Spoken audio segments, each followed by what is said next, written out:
Third প্রেম? Third প্রেম হচ্ছে এটা কলেজে এসে হয়েছিল। আমি তো কমার্স কলেজে পড়ি, তো এখানে আমি আগে অন্য কলেজে পড়তাম, সো টিসি এই কলেজে আসা কেন? হয়েছিল। ওই কলেজটা মোহাম্মদপুরে ছিল, তো আমার বাসা তো মিরপুরের দিকে, সো অনেক দূর হয়ে যায়, তো এই জন্য আমি কমার্স কলেজে চলে আসছি। ওকে। তো পরে জানুয়ারি ফেব্রুয়ারির দিকে আর কি এই কলেজে শিফট হই, ইন্টার ফার্স্ট ইয়ারে। তো পরে হচ্ছে এই কলেজে এসে আমার একজনের সাথে পরিচয় হয়েছিল।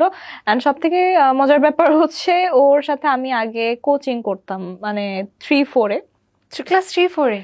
হ্যাঁ হ্যাঁ ক্লাস 3-4-এর হ্যাঁ প্রেম? প্রেম না, ওই টাইমে আর কি হুম। ওইভাবে পরিচয় বা ওকে। ফ্রেন্ডশিপও ছিল না, বাট আগে থেকে চিনতাম আর কি। তো হচ্ছে এই কলেজে এসে দেখা, ওটিসি নিয়ে আসছিল। তোমার জন্য? না না, ওর হচ্ছে ওরও প্রবলেম ছিল, ট্রান্সপোর্টেশন প্রবলেম ও ছিল। কোথায় ছিল, কোন কলেজে? ও হচ্ছে মোস্ট প্রবাবলি বিএফ শাইনে ছিল। ওকে, তো তারপর? হচ্ছে ওখান থেকে আসছিল, আমিও এখানে টিসি। আমরা বলতে গেলে প্রথমে ভালো ফ্রেন্ডই ছিলাম, তো পরে হচ্ছে আর কি একটা ভালো লাগা স্টার্ট হয়।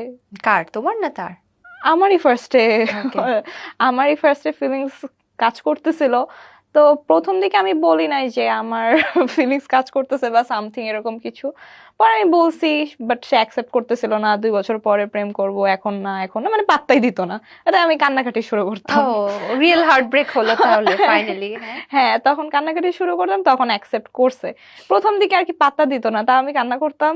পরে Okay. আর কি আস্তে আস্তে দুইজন তুমি দুইজনের পিছে পিছে প্রতি। ঘুরতে আর কি, তারপর? হ্যাঁ হ্যাঁ, তারপরে রিলেশন ভালোই যাচ্ছিল, বাট হচ্ছে মিডিয়াতে ঢোকার কারণে সে এটা পছন্দ করতো না, তার মিডিয়া জগৎটা পছন্দ না। সো বেসিকলি ব্রেকআপের এটাও একটা রিজন, কারণ সে তুমি ছেড়ে দিয়েছো তারপর, যে ধরো উম, তোমাকে লাগবে না, আমার মিডিয়া লাগবে? না এরকম কিছু নয়, যে বললাম ফ্যামিলি প্রবলেমও ছিল, সো দুইটা মিলিয়েই আর কি। তোমার কেমন ছেলে পছন্দ? আমার কেমন ছেলে, অবশ্যই ভদ্র হতে হবে ফার্স্ট অফ অল। তুমি ভদ্রতাই? আমি ভদ্র কি ভদ্র না এটা আপনারা বলবেন। তার মানে কি তুমি অভদ্র না, নিজেকে আমি দাবি করছো? আমি এটা বলি নাই, আমি তো এটা বললাম যে তুমি ভদ্রতাই, তোমারও কি ভদ্র ছেলে পছন্দ? হ্যাঁ বলতে পারেন। আচ্ছা, ঠিক আছে, ভদ্র ছেলে হতে হবে। আর? আর হচ্ছে উম, লম্বা। লম্বা হতে হবে? কত ফিট হতে হবে? 6 ফিট। 6 ফিটের ছেলে? তুমি নিজে কতটুকু? আমি 5 ফিট 5 ইঞ্চি। ওকে, 6 ফিট হতে হবে। আর কি থাকতে হবে ছেলে? আর হচ্ছে আর সেরকম ডিমান্ড নাই আর কি, ভদ্র হলেই না সব সময় আর কোন কি। জেলার হতে হবে? জেলা এভাবে আমি মেনশন করতে পারবো না, যে কোনো জেলার হলেই হবে? হলেই হবে। কতজন ছেলেকে ঘুরিয়েছো? আনকাউন্টেবল হবে। আগে আগে হচ্ছে বেশি ছেলেরা প্রপোজ করতো না, বাট এই মিডিয়াতে ঢোকার পরে ছেলেরা লাইন লাগায় থাকে। এখনো কি ঘোরাও? এখনো ঘুরাই। তুমি একটা বিগেস্ট রেড ফ্ল্যাগ দেন। আমি তো রিলেশন করতেছি না, তাহলে এখন রেড ফ্ল্যাগ কেন? তুমি কি বিয়ে শাদীতে বিশ্বাসী নাকি অন্য রিলেশনে বিশ্বাসী?